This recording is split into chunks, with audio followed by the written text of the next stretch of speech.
Cerebral palsy is a condition where the brain is permanently damaged, resulting in what's called spasticity, but also can affect cognitive functioning, communication, language, executive functioning. Really all aspects of your life can be affected if you have cerebral palsy. Now, not all cerebral palsies are due to physician negligence. You can have cerebral palsy because of a genetic disorder. You can have cerebral palsy because something happens in utero before the birth process, which results in that brain injury. But oftentimes, cerebral palsy can be caused by a lack of oxygen at or near the time of birth.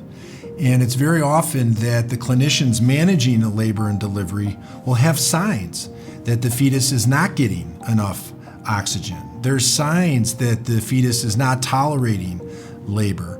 And the fetal heart rate tracings can start to show patterns in the fetus's heart rate, which suggests that the baby is not getting enough oxygen.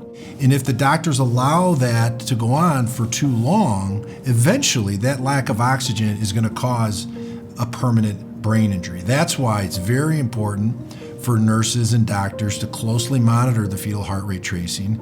It's very important that they institute different interventions to help the baby get more oxygen, like turning mom, giving oxygen to mom, turning off the Pitocin, telling mom not to push so hard, because all of those things put more stress on the fetus.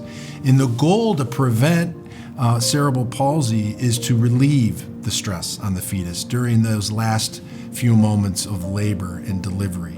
And if a physician does not act appropriately, or if the nurses do not act appropriately, and allow that hostile environment to the fetus to go on for too long, what can happen is the lack of oxygen eventually causes a severe and permanent brain injury to portions of the brain that can cause cerebral palsy. And if that happens, the baby will have a lifetime of deficits and potential limitations because of that injury.